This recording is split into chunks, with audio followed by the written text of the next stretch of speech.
Hola amigos, ¿cómo están? Espero que estén bien. Bienvenidos nuevamente a este canal. Mi nombre es Paula y hoy quisiera hablar de uno de los pasajes de la Biblia que más nos sirve de tropiezo cuando estamos en una relación tóxica o en una relación con un narcisista. Y este pasaje coincidencialmente es uno de los más hermosos de la Biblia, pero si no lo aplicamos correctamente en una relación de este tipo, puede causar que estemos todo el tiempo en una relación dañina que no nos trae ningún fruto positivo. Y se trata de Primera de Corintios 13, donde Pablo habla acerca de la preeminencia del amor. Y vamos a analizar este capítulo en contexto. Lo vamos a leer juntos. Si tienes una Biblia a mano, te recomiendo que lo leas junto conmigo.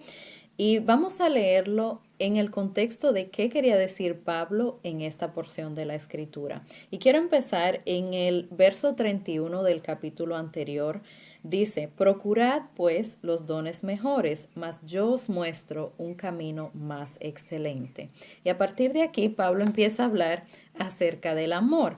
Entonces, el capítulo de la Biblia está en el contexto de los dones espirituales y de cómo llevar a cabo la misión que cada cristiano tiene de manera individual.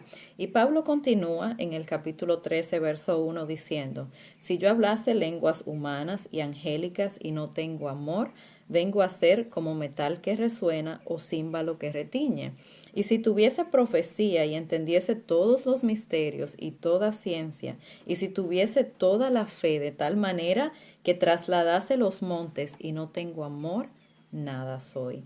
Y si repartiese todos mis bienes para darte comer a los pobres, y si entregase mi cuerpo para ser quemado y no tengo amor, de nada me sirve.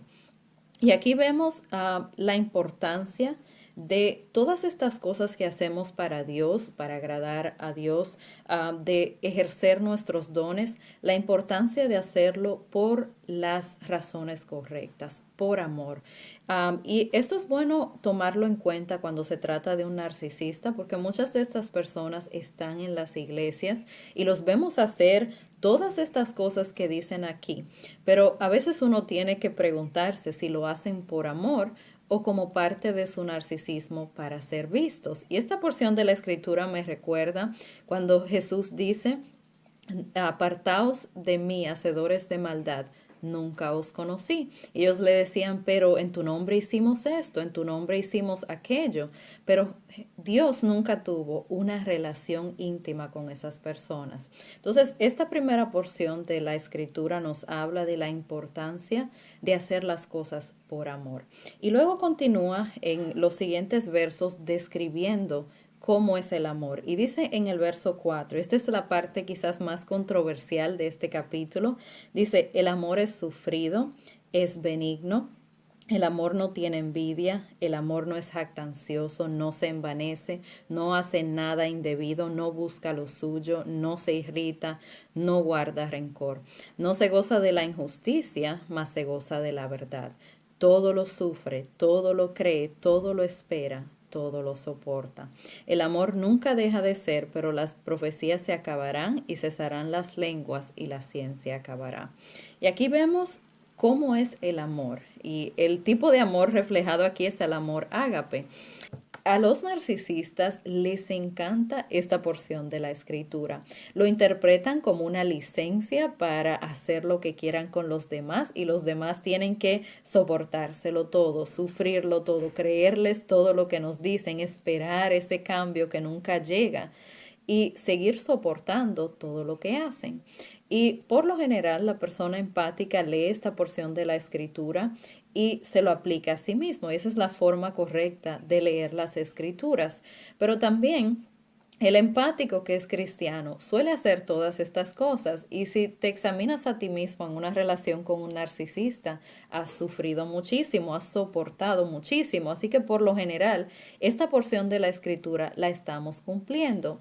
Ahora bien, casi siempre nos enfocamos en si nosotros estamos cumpliendo esta porción de la escritura y no usamos este pasaje para verificar si la relación en la que estamos también la otra persona hace estas cosas, si la otra persona muestra esta clase de amor hacia nosotros. Entonces, esta porción de la escritura es útil para hacernos un chequeo, hacerle un chequeo a las relaciones que tenemos.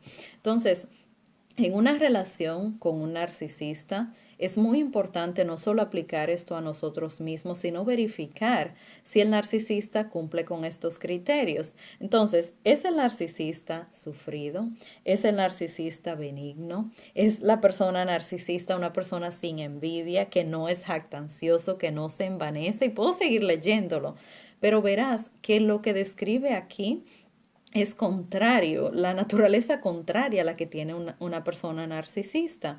Entonces, es muy importante aprender a interpretar esta porción de la escritura de la manera correcta y no como una licencia que tiene el narcisista para hacernos lo que quiera y salirse con la suya. El verso 7 en particular es muy polémico porque si una persona empática en una relación con un narcisista lo interpreta de manera textual, se va a poner a sí mismo en una situación de mucho daño. Dice que el amor todo lo sufre, todo lo cree, todo lo espera y todo lo soporta. Entonces, ¿significa esta porción de la escritura que todo lo que nos hagan los demás es algo que debemos tolerar o que debemos soportar? Y la respuesta es no. Esta porción de la escritura es una forma de ver cómo debe ser nuestro corazón hacia nuestro prójimo. Recordemos que uno de los mandamientos más importantes es amar a nuestro prójimo como a nosotros mismos. Entonces, esta es una buena guía para saber hacia dónde debe estar inclinado nuestro corazón con respecto a nuestro prójimo.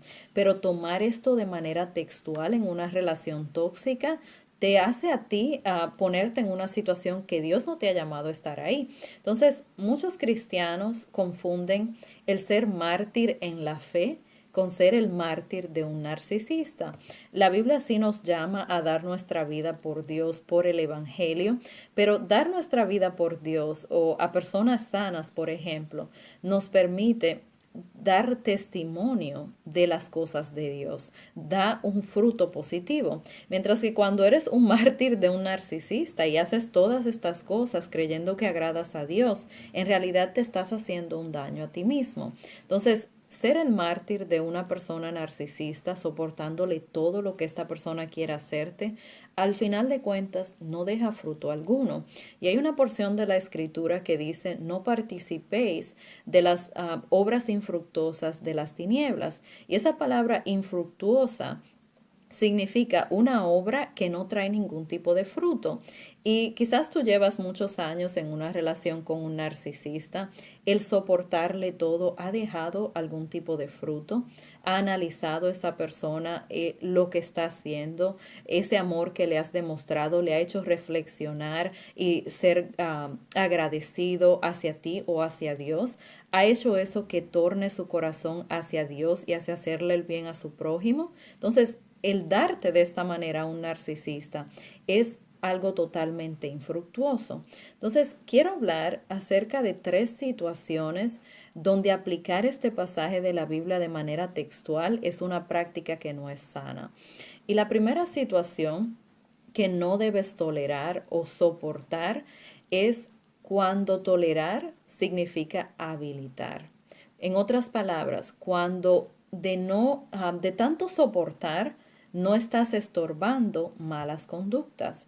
Y habilitar es eso mismo, no estorbar una mala conducta. Entonces muchas veces tomamos esa palabra soportar, que significa sufrir lo que una persona te hace sin quejarte y sin hacer nada para evitarlo. Cuando tomas esa palabra y la aplicas a este tipo de relaciones, en realidad estás infringiendo un principio bíblico. Y para esto quiero ir a otra porción de la escritura que está en Primera de Samuel capítulo 3 verso 12. Y aquí Dios habla a través de Samuel con respecto a la situación del sumo sacerdote de aquel tiempo, el sacerdote Elí.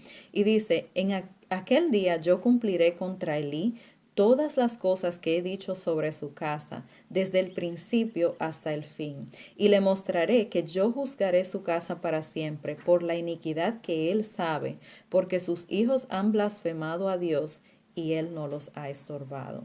Y notemos que Dios estuvo dispuesto a quitar a Elí del sacerdocio, no por un pecado que él mismo cometió, sino por permitir el pecado de otra persona, de sus hijos en este caso. Entonces, Dios le reclamó que él no estorbó a sus hijos. Entonces, cuando tolerar una conducta por amor se convierte en habilitar la conducta o en no estorbarla, estamos cayendo en un pecado. Me llega a la mente ahora también Job, que no toleraba los pecados de sus hijos, incluso él oraba y ofrecía sacrificios por el pecado de sus hijos, así que no se hacía cómplice de los pecados de los demás. Entonces, cuando tolerar la conducta de un narcisista es sinónimo de no detenerla, de que esa persona siga haciendo lo que hace, estamos infringiendo otro principio bíblico. Y recordemos que amar no siempre es dejar pasar las cosas. Amar es corregir, amar es señalarle a la persona lo que está haciendo mal, no solo para que no nos haga daño a nosotros o a otras personas, sino para que no se haga daño a sí mismos. Si una persona está en pecado y no hacemos nada para detenerlo, no estamos mostrándole amor cristiano a esa persona tampoco. Y esto nos lleva a la segunda situación que no debes tolerar o donde no debes aplicar Primera de Corintios 13 de manera textual, y es cuando tolerar equivale a permitirle a una persona que peque una y otra vez contra ti de manera reiterada. Y para esto vamos a ir a Mateo capítulo 18, versos 15 al 17, donde Jesús habla acerca de qué hacer cuando un hermano o una persona peca contra ti. Y dice en el verso 15, por tanto, si tu hermano peca contra ti, ve y repréndele estando tú y él solos. Si te oyere, has ganado a tu hermano. Mas si no te oyere, toma aún contigo a uno o dos, para que en boca de dos o tres testigos conste toda palabra. Si no los oyere a ellos, dilo a la iglesia. Y si no oyere a la iglesia, tenle por gentil y publicano. Y en esta porción de la Biblia, Jesús no nos aconseja que simplemente le dejemos a esta persona seguir pecando contra nosotros. Nos dice que vayamos a esa persona y le reprendamos, estando esa persona y nosotros solos. Entonces, Dios no nos dice que simplemente dejemos que esta persona nos haga lo que quiera, sino que nos comuniquemos con esa persona e intentemos hacer que esa persona deje de hacer esta mala conducta o deje de comportarse de esta manera. Sigue diciendo que si no nos oye, busquemos testigos, vayamos a la iglesia, y si no oye a nadie, entonces debemos tenerle por gentil y publicano. Entonces, el amor no equivale a mirar para otro lado cuando una persona está haciendo algo malo. Si le amamos, le vamos a llamar la atención. Y muchos de nosotros en una relación con un narcisista intentamos todo esto. Vamos a hablar con ellos solos, tratamos de solucionar los conflictos, agotamos muchísimos recursos tratando de solucionar las cosas y no mejoran. Entonces, bíblicamente tenemos una base para entender que no debemos simplemente quedarnos callados y permitirle hacer lo que quieran. Entonces, hay una tercera situación donde tampoco debemos tolerar o hacernos como que las cosas no están pasando, y es cuando tolerar una conducta o soportar lo que un narcisista nos hace nos convierte a nosotros en cómplices del daño hecho hacia nosotros mismos. Y para esto quiero volver a Primera de Corintios, pero esta vez el capítulo 3, versos 16 y 17. Y aquí Pablo dice, ¿no sabéis que sois templo de Dios y que el Espíritu de Dios mora en vosotros? Si alguno destruyere el templo de Dios, Dios le destruirá a él, porque el templo de Dios, el cual sois vosotros, santo es. Y en esta porción de la Escritura, Dios nos hace saber que somos responsables de cuidar el templo de Dios, que somos nosotros. Este vaso físico que es nuestro cuerpo, es nuestra responsabilidad cuidarlo. Entonces, Cuando una persona atenta contra el bienestar tuyo, tanto físico como mental, está atentando contra el bienestar del templo de Dios que eres tú. Entonces, tú eres responsable, nadie más lo puede hacer por ti. Si alguien está atentando contra tu bienestar, nadie más puede cuidarte. Tú debes de tener la obra de esa persona. Y quiero ir a una porción de la escritura en este contexto que está en Eclesiastés capítulo 7, verso 15 al 17. Y dice lo siguiente: todo esto he visto en los días de mi vanidad. Justo hay que perece por su justicia, y hay impío que por su maldad alarga sus días. Esto me recuerda mucho a qué pasa entre un empático y un narcisista. Y sigue diciendo: no seas demasiado justo, ni seas sabio con exceso, porque habrías de destruirte. No hagas mucho mal, ni seas insensato, porque habrás de morir antes de tu tiempo. Y muchas personas empáticas que son creyentes tienden a querer llevar las escrituras al pie de la letra. Y eso es bonito, es una intención que ante Dios es agradable. Ahora bien, cuando nos vamos al extremo aplicando las escrituras y no usamos de discernimiento para saber qué porciones de la Biblia aplican a cada caso, nos estamos haciendo un daño tremendo. Yo recuerdo que cuando tenía que aplicar contacto cero con otra persona, Dios me dijo: ¿quieres ser más cristiana que yo? Y fue una palabra personal para mí, pero entendí lo que dice en esta porción de la escritura. A veces querer ser demasiado justo y amar a veces hasta más que Dios es una práctica que nos hace daño. Y dice aquí: ¿por qué habrías de destruirte? ¿Por qué habrás de morir antes de tu tiempo? Entonces, a Dios le gusta que usemos de sabiduría. De hecho, hay un capítulo completo de la Biblia, un libro completo, acerca de ser sabio, de desarrollar la sabiduría. Y estoy hablando de Proverbios. Entonces, Dios quiere que seamos sabios, y la sabiduría es saber qué hacer ante diferentes situaciones. Entonces, no es sabio que apliquemos las mismas escrituras que aplicamos a una relación sana, a una relación tan tóxica como esta. Nosotros como cristianos tenemos el deber de estar leyendo las escrituras y llenándonos de la palabra de Dios para que ante diferentes situaciones sepamos qué hacer. Y lo que aplica en una relación sana, por ejemplo, cuando estás en una relación sana y amas a una persona y esa persona te ama a ti, esa persona va a cumplir y tú también. Lo que dice en Primera de Corintios 13, no te verás a ti mismo en la situación de tener que llevar una carga más pesada en esa relación de la que te corresponde. Entonces, hay que tener cuidado con la manera en que usamos las escrituras en todo contexto, pero sobre todo en este tipo de relaciones. Y quiero volver por último a Primera de Corintios 13, en el verso 8. Dice: el amor nunca deja de ser, pero las profecías se acabarán y cesarán las lenguas y la ciencia acabará. Y muchas personas, sobre todo narcisistas, cuando decidimos ponernos a salvo y distanciarnos de ellos, usan esta porción de la escritura, que el amor nunca deja de ser. Y en realidad, como cristianos, estamos llamados a amar a nuestro prójimo, y los narcisistas no son la excepción. Pero asegúrate de que al amarlos no te estás poniendo a ti mismo en una situación donde le hagas daño al templo del Espíritu Santo, o donde le permitas a esta persona estar pecando constantemente contra ti. Así que ámalos, pero ámalos desde una distancia segura donde no puedan hacerte daño. Así que espero que este video haya sido de ayuda para ti. Si te has preguntado si a un narcisista hay que tolerárselo todo, la respuesta es no.